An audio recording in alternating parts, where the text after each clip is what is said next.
ऐसे ही जाकर के देखते हैं तो देखते हैं स्वयं योगेश्वर भगवान श्री कृष्ण उनके द्वार पर आ रहे हैं। बोले कृष्ण कन्हैया लाल की। तो जैसे ही वरुण देव उनको देखते हैं तो चरणों में गिर जाते हैं, खूब सम्मान करते हैं, उनका खूब आदर करते हैं। तो भगवान श्री कृष्ण कहते हैं कि जब मैं आया तो तुम मेरा इतना सम्मान कर रहे हो, मैं आया तो मेरा इतना आदर कर रहे हो, और काल कोठरी में मेरे बाबा को तुमने बंद करके रखा है। तब वरुण देव को अपनी गलती का आभास होता है, तब उन्हें लगता है कि उनसे भूल हो गई। तो वो नंद बाबा को काल कोठरी से बाहर बुलवाते हैं, उनका भी खूब सम्मान करते हैं, और फिर भगवान श्री कृष्ण नंद बाबा को लेकर के वापस वृंदावन लौट आते हैं। लेकिन इस छोटी सी कथा से हमें सीख क्या मिला कि हमें अपना हर काम समय पर करना चाहिए, ना समय से पहले ना समय के बाद।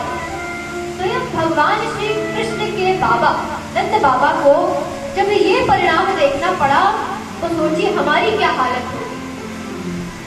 आज जैसे संडे है, सब आराम से उठे होंगे, कथा में भी सब लेट आए। आज तो संडे है, आराम से अपने काम निपटा करके आएंगे। ऐसा क्यों? ऐसा कभी नहीं करना चाहिए।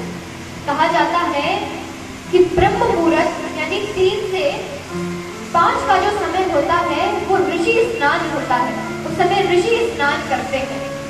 5 से 6 देव स्नान होता है, 6 से 7 मनुष्य स्नान होता है, और फिर जो 8 बजे के बाद स्नान करता है उसको कहा जाता है कि वो असुर की तरह स्नान करता है, उसका नहाना या ना नहाना बराबर होता है। आप बताइए आप कब करते हैं? आप कब करते हैं? असुरों की वेला में करते हैं, देवों की वेला में करते हैं, असुर वेला में?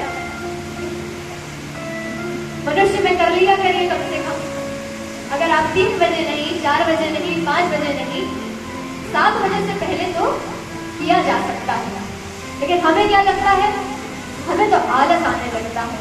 हमें लगता है अरे सुबह कोई चाय दे दे, हमारी आंख नहीं खुलती। हमें कोई कॉफी दे दे, मेरा काम नहीं हो पाता है बिना उसके। लेकिन क्या आप उसी भाव से अपने ठाकुर जी की, अपने आपके घर में सबके सेवा में ठाकुर जी होंगे, है या नहीं? तो क्या आप उन्हें चाय पूछते हैं? आपकी अगर आंख नहीं खुलती, आपकी अगर बेसिक नीड है चाय, तो आपको नहीं लगता कि आपको भी सुबह उठ करके कम से कम भोग लगाना चाहिए? चाय नहीं पिला सकते तो मट्ठा पिला दीजिए, खीर खिला दीजिए, कुछ भी कर लीजिए। लेकिन अगर आपके घर में एक बच्चा है तो आप उसका कैसे ध्यान रखेंगे? उसका बहुत ध्यान रखेंगे, उसको दिन में कुछ खिलाएंगे, उसको स्नान कराएंगे, उसकी सेवा करेंगे। तो वैसे ही सेवा हमें अपने भगवान की भी करनी चाहिए। हमारे घर में कोई गेस्ट आ जाए या हमें पता चल जाए कि कोई बड़ा व्यक्ति आने वाला है, तो हमारे घर में उनके लिए 56 भोग तैयार होंगे, हमारे घर की साफ सफाई उनके लिए हो चुकी होगी। लेकिन अगर हमारे घर में स्वयं नारायण विराज रहे हैं तो हम इस बात का भी ध्यान नहीं रखते कि कहीं उनके पास धूल तो नहीं है। हमने आखिरी बार उन्हें दिन रात भोग कब लगाया था, उनकी आरती कब करी थी? वो तो बस ऐसे ही स्टूपीस की तरह बैठे रह जाते हैं। लेकिन ऐसा नहीं करना चाहिए। जैसे आप दूसरों के बारे में सोचते हैं, अपनों के बारे में सोचते हैं, वैसे ही आपको अपने भगवान के बारे में भी सोचना चाहिए। तो जब आप ऐसा करेंगे तब भगवान आपके जीवन में कभी किसी समस्या को आने ही नहीं देंगे। जब हमारे घर में किसी एक सदस्य को कोई समस्या होती है तो सब उसके आगे खड़े हो जाते हैं। वैसे ही जब हम अपने परिवार का सदस्य मानेंगे ठाकुर जी को, तो जब हमारे ऊपर कोई संकट आएगा तो वो सबसे पहले आकर के खड़े हो जाएंगे और आप तक कोई संकट आने ही नहीं देंगे। इसीलिए हमेशा जैसे आप अपने घर वालों का ध्यान रखते हैं, वैसे ही अपने ठाकुर जी का भी ध्यान रखें। तो जब नंद बाबा वापस अपने पुत्र भगवान श्री कृष्ण के साथ वृंदावन लौटते हैं तो वो सबको बताते हैं कि कैसे वरुण देव स्वयं मेरे कन्हैया का सम्मान कर रहे थे। तो जैसे ही भगवान के मित्रों को, ग्वाल वालों को ये बात पता चली कि कन्हैया का स्वयं वरुण देव सम्मान कर रहे थे, तो उन्हें बड़ा आश्चर्य हुआ। तो सब आपस में ये चर्चा करने लगे कि लगता है कन्हैया सही कहता है कि वही भगवान है। अब भगवान माखन चुराए, तुरंत झूठ बोले, तो वहां किसी को लगता ही नहीं था कि भगवान कन्हैया भगवान कैसे हो सकता है। तो उनके ग्वाल बाल आकर के कहते हैं कि कन्हैया तुम सच में नारायण हो क्या? भगवान कहते हैं हाँ, हम तो कब से कह रहे थे, कोई यकीन ही नहीं होता। तो कहते हैं कि अगर सच में तुम नारायण हो, तुम बैकुंठ में रहते होगे। भगवान कहते हैं हाँ, मैं तो बैकुंठ में रहता हूँ। तो एक बार क्या बैकुंठ में हमें ले चलोगे? हमें भी दर्शन करने हैं वहां के। तो भगवान कहते हैं ठीक है। तो वो सबको ब्रह्म कुंड ले जाते हैं और बोलते हैं वहां पर डुबकी लगाओ।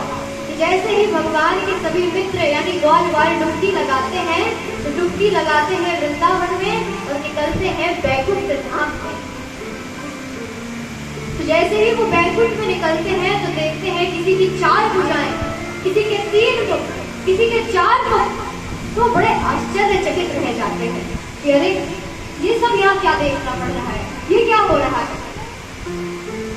तो वो देखते हैं कि सब लोग ऐसे ही आपस में बात कर नहीं रहे हैं, सब भगवान का भजन कर रहे हैं। तो वहां पर भगवान का एक मित्र पूछता है कि कन्हैया कहाँ है? तो वो जवाब नहीं देते, मौन हो रहते हैं और वहीं से चले जाते हैं। फिर जब वो थोड़ा और आगे बढ़ते हैं तो देखते हैं बड़ा सा द्वार है, उनके द्वार पाल जय विजय खड़े हैं। तो जय विजय के पास जाते हैं, कहते हैं कि हमें नारायण के दर्शन करने हैं। तो जय विजय उनको वहीं रोक देते हैं। पीछे से कन्हैया आते हैं कि इन्हें मेरे दर्शन करने दो।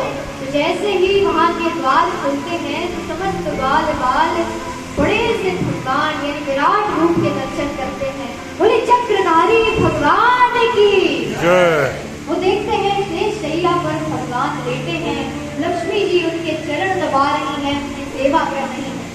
लेकिन जैसे ही भगवान अपने दर्शन उन्हें देते हैं तो ग्वाल बाल डर जाते हैं। वो कहते हैं कन्हैया तुम ऐसा करो, हमें वृंदावन वापस लेकर चलो, यहाँ तुमको इस हाल में नहीं देख सकते। हमें तुम वैसे ही अच्छे लगते हो जब हमारे साथ खेलते हो, माखन चुराते हो, हमारे साथ शरारत करते हो और गऊ चराने जाते हो। तो हमें वापस वृंदावन ले चलो। कहा गया है कि वृंदावन और वैकुंठ में वृंदावन श्रेष्ठ है, क्योंकि वृंदावन वैकुंठ को तौलो तुलसीदास, गुरु रहो तो रह गयो, हलको गयो आकाश। यानी जब वृंदावन और वैकुंठ को तुलसीदास जी ने अपनी ज्ञान रूपी तराजू से तौला तो वैकुंठ हल्का था, वो ऊपर चला गया और वृंदावन धाम की महिमा भारी पड़ गई। बोले वृंदावन बिहारी लाल की